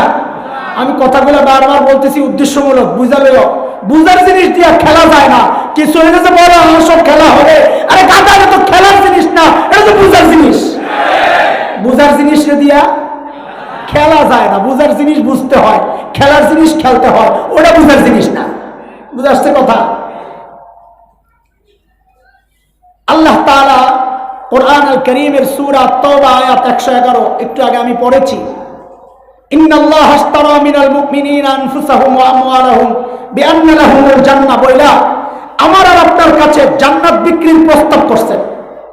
কিনতে রাজি নি? কে কে রাজি দেখি তো? আল্লাহু আকবার, মাশাআল্লাহ। মুরব্বীদের কারো ওঠানো দরকার নেই, এমনি একবারে সাঙ্গা রাখার জন্য আর কি। আফওয়ান, জান্নাত কিনতে সবাই রাজি? নামা নামা, এমন এস করছে, নামায়ও না, নামা। সবাই রাজি? আরে জান্নাত কিনবে, কিনবে? মুফতি সানাউল্লাহ ভাই, মাসআলা কোন জিনিস কিনতে হলে কিছু মোটা মোটা শর্ত আছে। মালটা মাকদুরুত তাসলিম, হস্তান্তরযোগ্য হইতে হয়। হুজুরের সহজ সরল পাইয়া হুজুর 100 টাকা দেন তো, হুজুর 100 টাকা দিল, মনে করছে কর্জে হাসানা দিলেই তো সওয়াব। টাকাটা লয়ে হুজুর ওই যে কাউয়াটা উড়ে যায়, কাহা আপনার কাছে ওই কাউয়াটা বেচে লাইলাম। মুফতি সাহেব বেচা কেন হইব না? কারণ এই মাল কিনা মাকদুরুত তাসলিম না, হস্তান্তরযোগ্য। পানির নিচে মাছ বেচা জায়েজ আছে নি মুফতি সাহেব? জায়েজ নাই, কারণ এটা কিনা দেখা যায় না। জান্নাত যে কেনার জন্য রেডি হয়ে গেলেন, জান্নাত দেখছেন আপনারা? এই জন্যই তো নাস্তিক মুরতাদরা বলে আমরা অন্ধবিশ্বাসী, যা শুনি তাই বিশ্বাস করি। অন্ধবিশ্বাসী না বুঝে শুনে বিশ্বাসী? তো কোথায় জান্নাত তো না দেখে কেনার জন্য রেডি হইলেন? আর রাখেন না, বুঝেন? আপনাদের এলাকায় মেয়েদেরকে বিয়ে দিলে শ্বশুর বাড়ি দেখার জন্য কে যায়? মেয়ে নিজে যায় না গার্জিয়ান যায়? বুঝতে বললেন, কে যায়? সমাজে মেয়ে দুই রকমের। এক মেয়ে হইল মা বাবার বাধ্য সন্তান, যার সামনে বিয়ের আলাপ হইলে হ্যাঁ লজ্জায় আরেক ঘরে চলে যায়, ভাবিকে পাঠায়, ভাবি তুমি যায় কথা কও, আমার কিচ্ছু দেখার দরকার নাই, শোনার দরকার নাই, জানার দরকার নাই, বাবা মা যা সিদ্ধান্ত নেয় আমি রাজি। কথা বলে কেনা? ফোন রাখো, আরেকবার ফোনে কথা বলবে, একদম উঠায় দেয়। এত বেপরোয়া হইলে তো হয় না রে ভাই, একটু মনোযোগ থাকে তো আমাদের। আরেক রকমের মেয়ে আছে এই সমাজে, যারা বন্ধুর ফ্ল্যাটে গ্রুপ স্টাডি করতে যায়। কই যায়? মুরব্বীরা তো কিচ্ছু জানে না, বন্ধুর ফ্ল্যাটে গ্রুপ স্টাডি করতে যায়, পরে হাসপাতাল যায়, ময়রা হাসপাতাল। আরে থাক, বাদ দাও। ঢাকার শাহবাগের স্লোগান কন্যা আসেনি কতগুলা, চট্টগ্রামে তো নাই। স্লোগান দেয় বেডিরা, দেখলে বোঝা যায় না বেটা না বেডি। ওডিরে যদি বিয়ার প্রস্তাব দেয়, বাবা মায়ের তোরে বিয়া দিতে চাই, তো কইব তাহলে আমি খবর লই এলো, একটু দেখে এলো, পরীক্ষা করে এলো, টেস্ট করে এলো, সব জানি না জানা মনে। আচ্ছা, আপনারা মা বাবার বাধ্য সন্তান না অবাধ্য সন্তান? আসলে বলেন। এইবার বুঝেন, আল্লাহ তোমার হাওয়াকে দুনিয়ায় পাঠানোর জন্য বানাইয়া ডাইরেক্ট না পাঠাইয়া জান্নাত থেকে কেন ঘুরে আনছেন? যেন কিয়ামত পর্যন্ত নাস্তিক মুরতাদদের জবান বন্ধ হয়ে যায় যে আমরা জান্নাত না দেখে কেনার জন্য রেডি হই নাই। আরে আমরা মা বাবার বাধ্য সন্তান, আমাদের বাবা আদম জান্নাত দেখছেন, আমাদের মা হাওয়া জান্নাত দেখছেন, আমাদের দেখার দরকার নেই। শয়তান দহন দেখলো বাইরে ভাই, কাম তো হয় না, 3 নম্বরটাও ফেল। এইবার পুরা হুজুর হয়ে গেছে। কি বাংলাদেশের রাজনীতিবিদরা আখের যে হামলাটা চালায়, এটা শিখছে কার থেকে? আর কথা বল না কি সেটা? সারা জীবন আলেমদের বিরুদ্ধে ঘাড় ভাঙ্গা হাত ভাঙ্গা, নির্বাচন আইলে টুপি টাপি লাগায় হাসান বসরি, হিজাব টিজাব লাগায় আর রাবেয়া বসরিয়া। আরে কথা কও। শাহজালাল ইয়ামানির কবর আর বাইজিদ বুস্তামি রেডি আছে। তসবিহ সুবহানাল্লাহ, সুবহানাল্লাহ। শিখছে কার থেকে? শয়তান যখন দেখে সব পদ্ধতি বিফলে যায়, শেষ কি হয়ে যায়? টুপি টাপি মাথায় দিয়া কি হয়ে যায়? আরে কথা বলো, কি হয়ে যায়? ঠিক এই জায়গায় শয়তান তাই করেছে। যখন দেখছে 3টায় ধোকা দিতে পারে নাই, তো পুরা আল্লাহ ওয়ালা হইয়া কয় ওয়াকাসামাহুমা ইন্নী লাকুমা লামিনান নাসিহিন।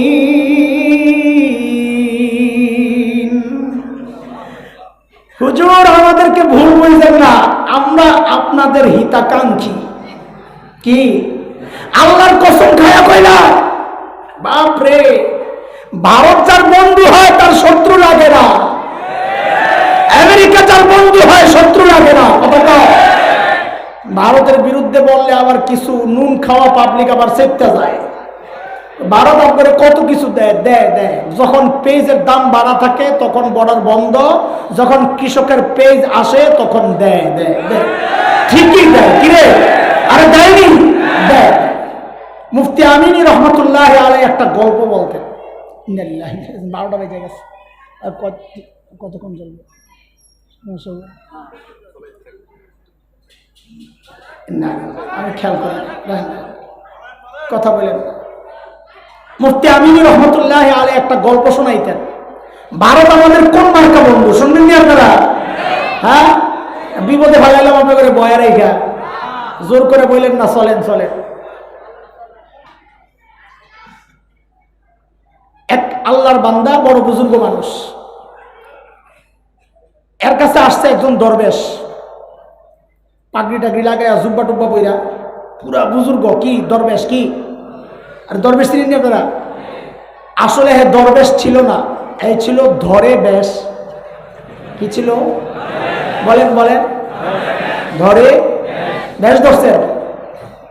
পিসাব তো সরল সোজা মানুষ, ওলামায়ে কেরাম সরল সোজা। এর ভাবসাব দেখে আরেক খেলাফত দিয়া দিছে, যা খেদমত করা যায়। এই এলাকায় যায় কালা মুরগি আর কালা ছাগলের ব্যবসা শুরু করছে।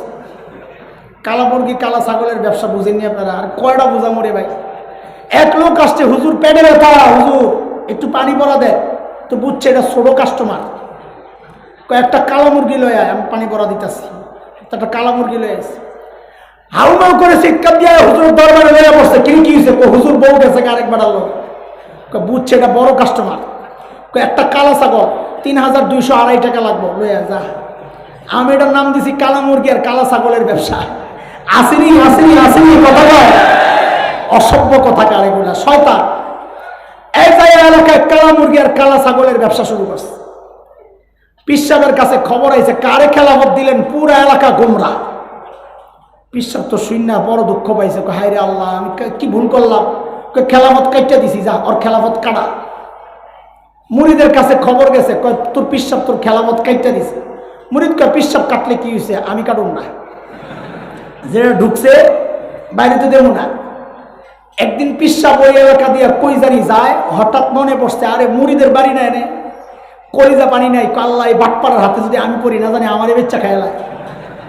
হঠাৎ দেখে মুরিদ সামনে, আর তোর কলিজা শুকাইয়া গেছে, লা ইলাহা ইল্লা আনতা সুবহানাকা পড়তে পড়তে আগাইতেছে। মুরিদ তো সামনে এসে হাত ছড়ায়া, ওস্তাদজি আমার বাড়িতে চলে।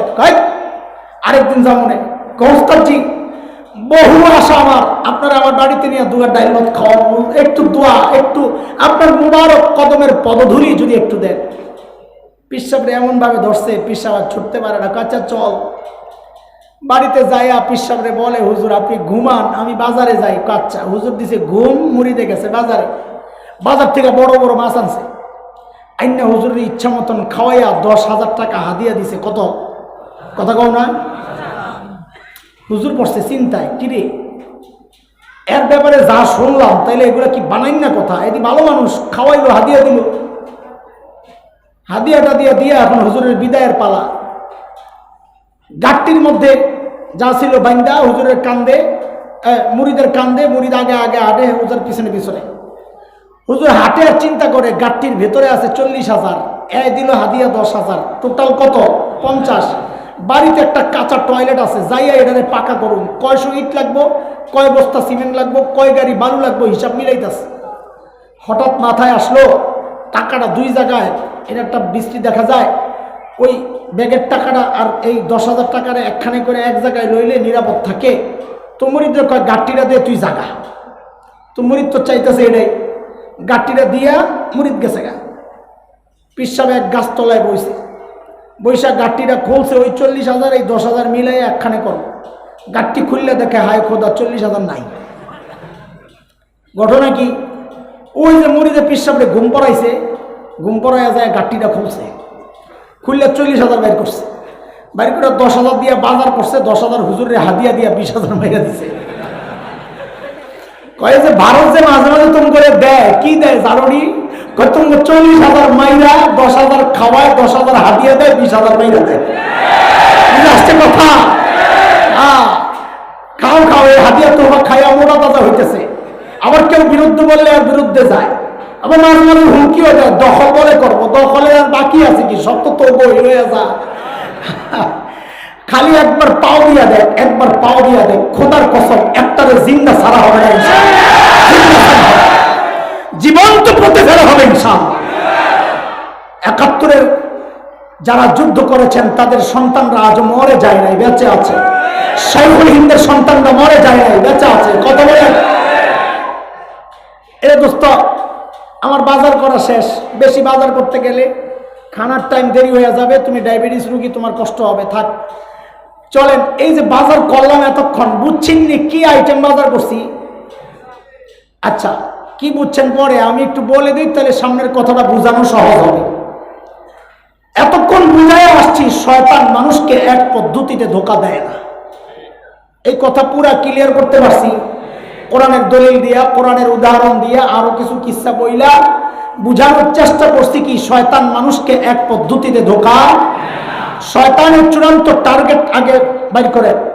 শয়তানের চূড়ান্ত টার্গেট হচ্ছে কোরআন থেকে মানুষকে দূরে সরাইয়া মানুষকে তার রব থেকে বিচ্ছিন্ন করা। মনে আছে পেছনের কথা? আরে বাজারের আইটেম তো মনে রাখা লাগবে, মনে আছে কথা? ও দোস্ত শোনেন, তাইলে বাজার করা যেহেতু শেষ, তাইলে আলোচনায় ঢুকি। ভূমিকা শেষ, আলোচনা হচ্ছে। তাইলে কি বুঝাইতে চাই, কি আমার বয়ানের মাকসাদ হচ্ছে, শয়তান এই যুগেও মানুষকে কোরআন থেকে দূরে সরাইতে চায়। তবে বাটপাড়ের পদ্ধতি আগেরটা না। আগের পদ্ধতি ছিল ডাইরেক্ট বলাইছে, লা তাসমাউ লিহাযাল কুরআন ওয়ালগাউ ফি, কোরআন শুনবা না, কাউকে শুনতে দিবা না। এই যুগে শয়তান উম্মাহকে একই পদ্ধতিতে কোরআন থেকে দূরে সরাবে। শয়তান এত বোকা না, শয়তান বাটপার।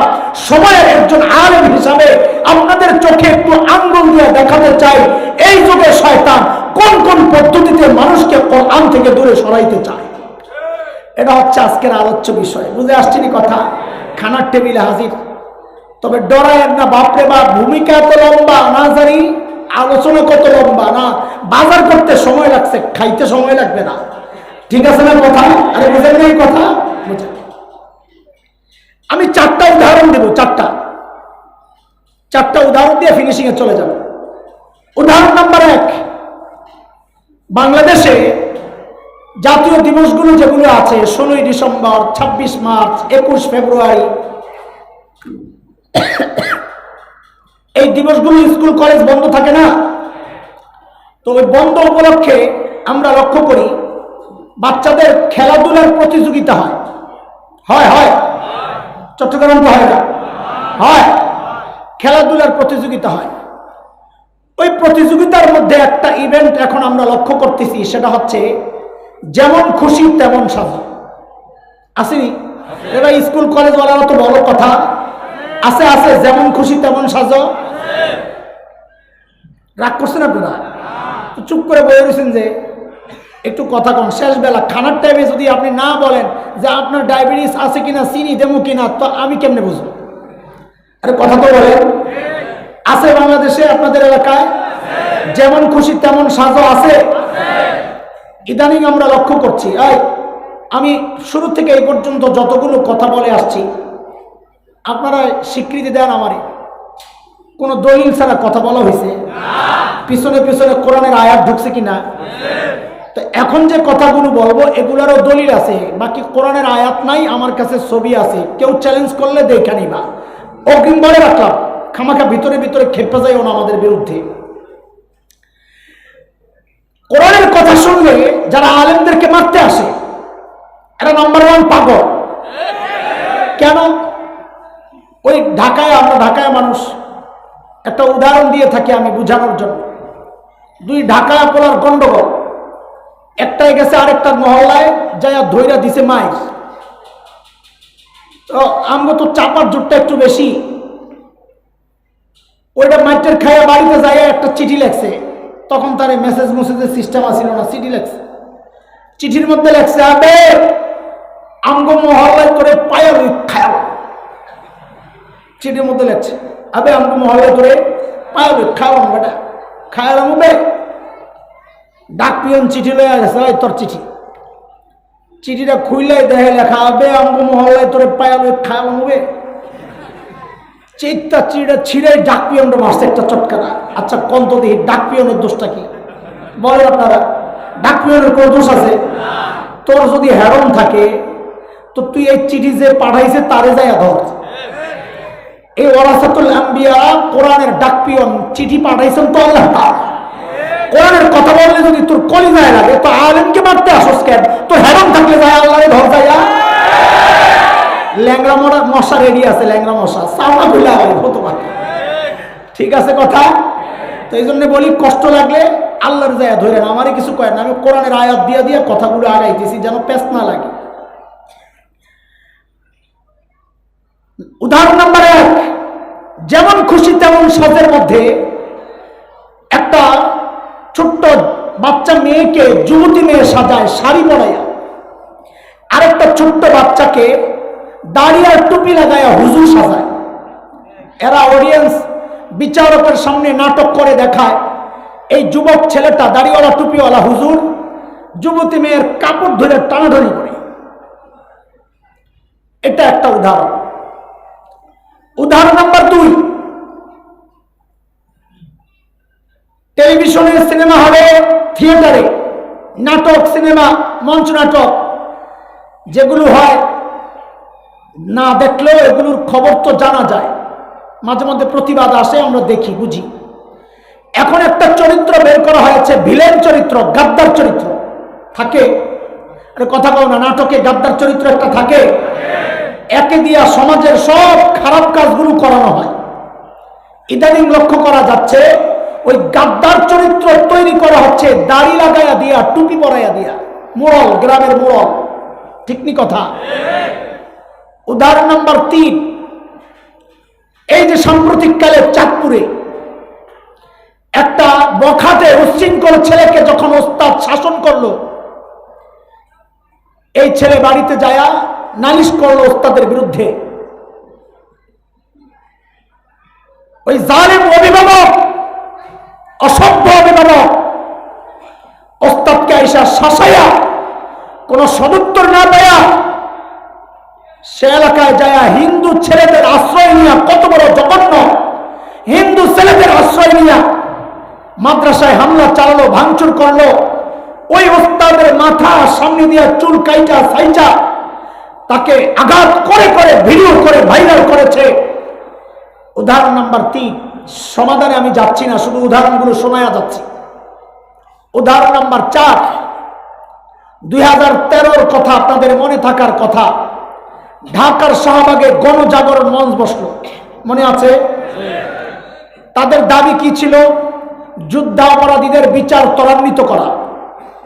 ভাই, গণজাগরণ মঞ্চের দাবির সাথে আমাদের কোনো শত্রুতাও নাই, মহব্বতও নাই। তবে তারা যদি সত্যিকার জালেমের বিচার চেয়ে থাকে তো এটার সাথে আমাদের কোনো সংঘর্ষই নাই, কারণ তাদের দাবি তো নতুন। প্রত্যেকটা ইমানদারের এই দাবি তো 1400 বছর আগের থেকে, যে সমস্ত জালেমের বিচার আমরা চাই।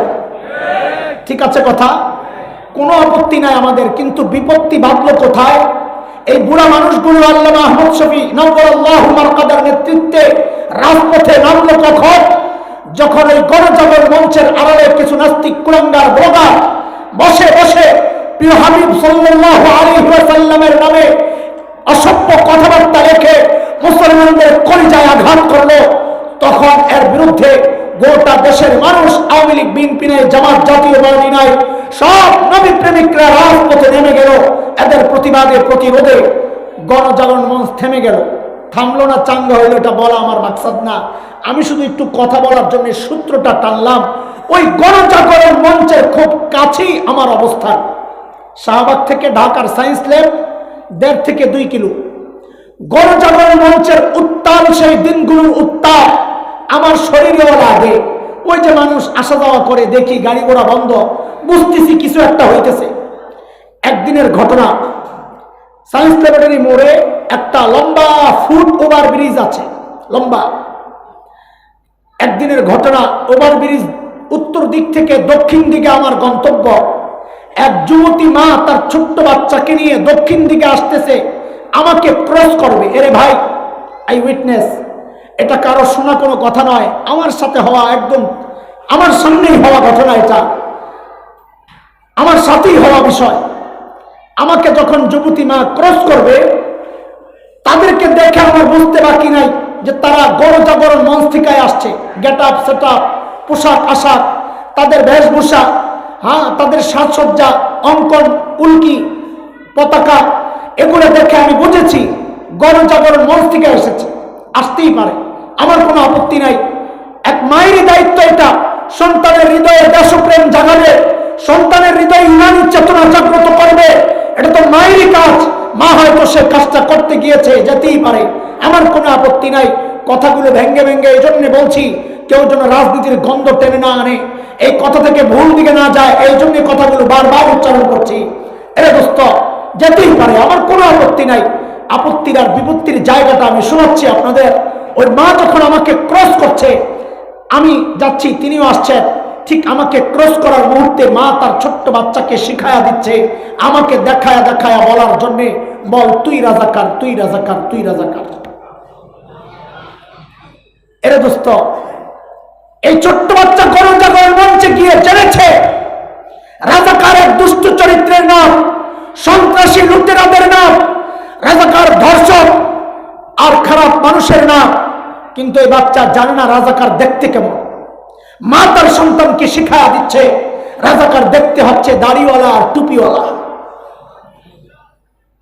আমাদের স্পষ্ট কথা, আবারও বলি, ভুল বুঝবেন না, আপনি কোন দল করেন, আমি কোন দলের বিরুদ্ধে বলতে আসি নাই, কোন ব্যক্তিকে আঘাত করতে আসি নাই। আমরা একটা চেতনা লালন করি, সেই চেতনার কথাগুলো বলি। কার বিরুদ্ধে যায় এটা আমার জানার বিষয় না।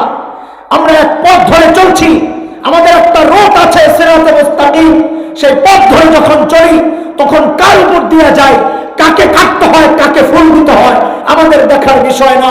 সামনে যে পড়ে সেই ফুল পায়, ডান বাম থেকে যারা টানতে চায় সেই আঘাত পায়। এটাই আমাদের চলার নীতি আর গতি। কথা বলেন ঠিক কিনা? আমাদের স্পষ্ট কথা। এরা দোস্ত, 1971-এর মুক্তিযুদ্ধ তো দাড়ির বিরুদ্ধে হয় নাই, 71-এর মুক্তিযুদ্ধ তো টুপির বিরুদ্ধে হয় নাই, 71-এর মুক্তিযুদ্ধ ছিল জালেমের বিরুদ্ধে, মজলুমের প্রতিরোধ। আমরা আশ্চর্যের সাথে লক্ষ্য করেছি, এটা আমাদের গর্ব। কয়েক বছর আগে এক সংগঠন মুক্তিযোদ্ধাদেরকে সম্মাননা ক্রেস্ট দিয়েছিল, আমরা গর্বের সাথে লক্ষ্য করেছিলাম অধিকাংশ মুক্তিযোদ্ধার মুখে দাড়ি, মাথায় টুপি।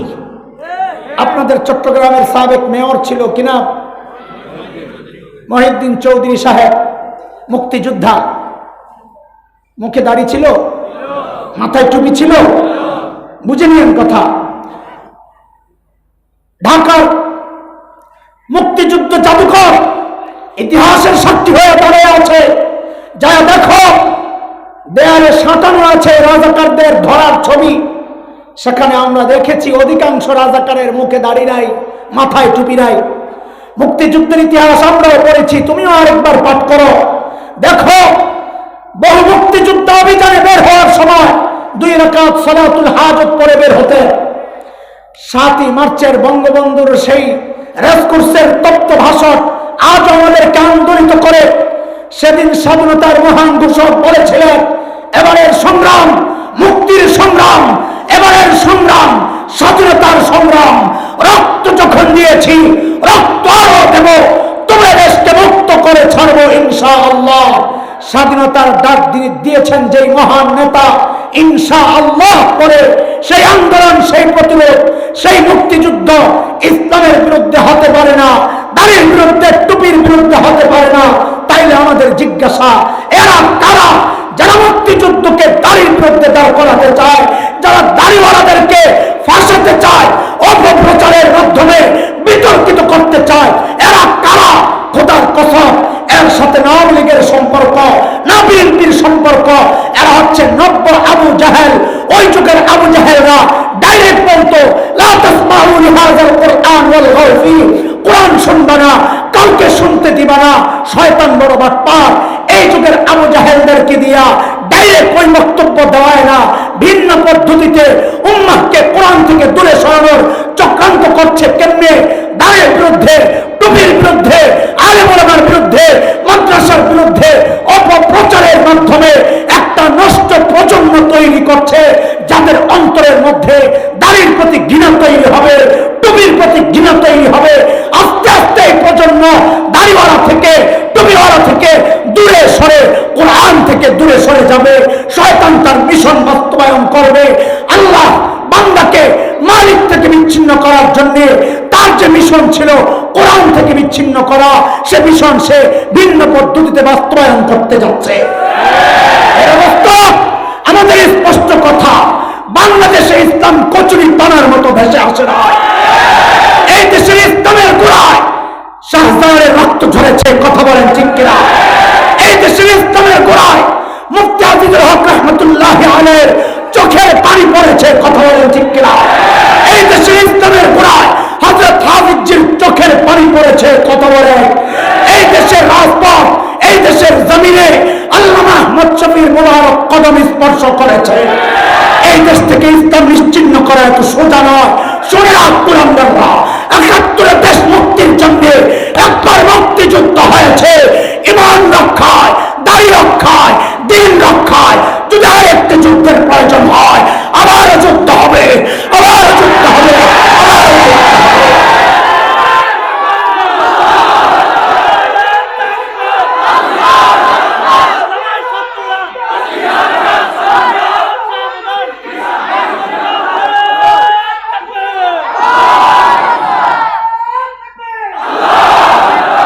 ভাই তুমি কোন দল করো আগেই বলি, ভুল বুঝবেন না।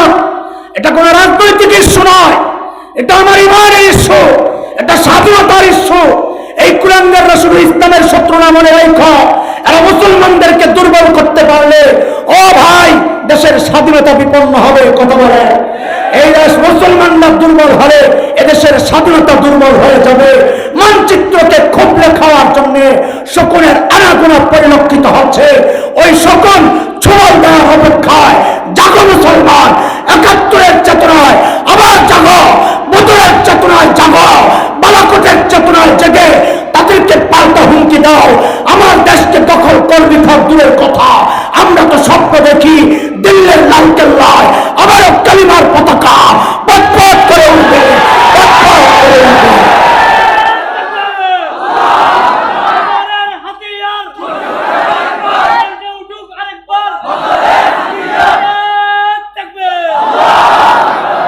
আমরা বিশৃঙ্খলা সৃষ্টি করতে চাই না, কিন্তু আমাদের সরলতা, আমাদের ভদ্রতাকে যেন কেউ আমাদের নম্রতা আর দুর্বলতা না ভাবে, কথা বলেন ঠিক কিনা?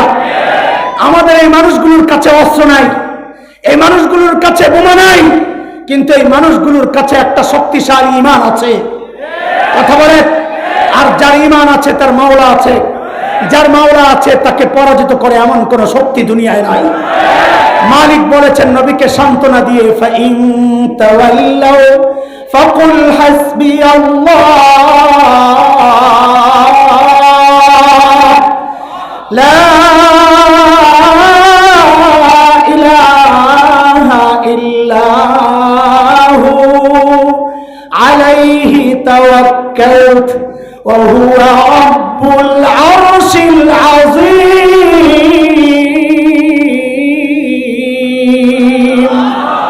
আমাদের ভরসা কার উপর?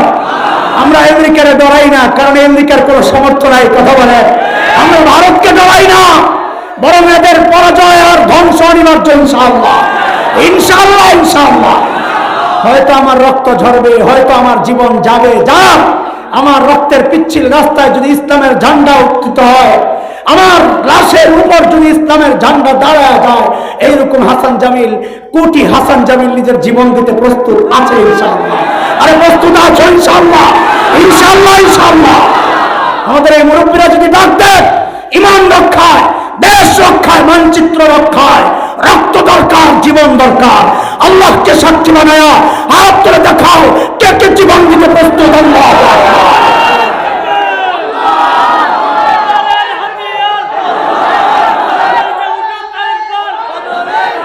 বসো, বসো।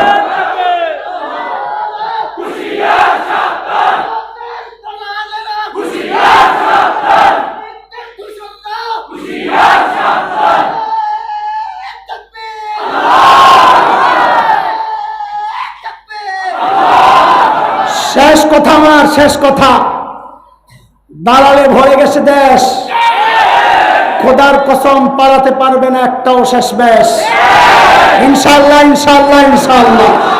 ওমা তৌফিক ইল্লা বিল্লাহ ওয়া আখিরু দাওয়ানা আলহামদুলিল্লাহি রাব্বিল আলামিন। ওয়াসসালামু আলাইকুম ওয়া রাহমাতুল্লাহি ওয়া বারাকাতুহু।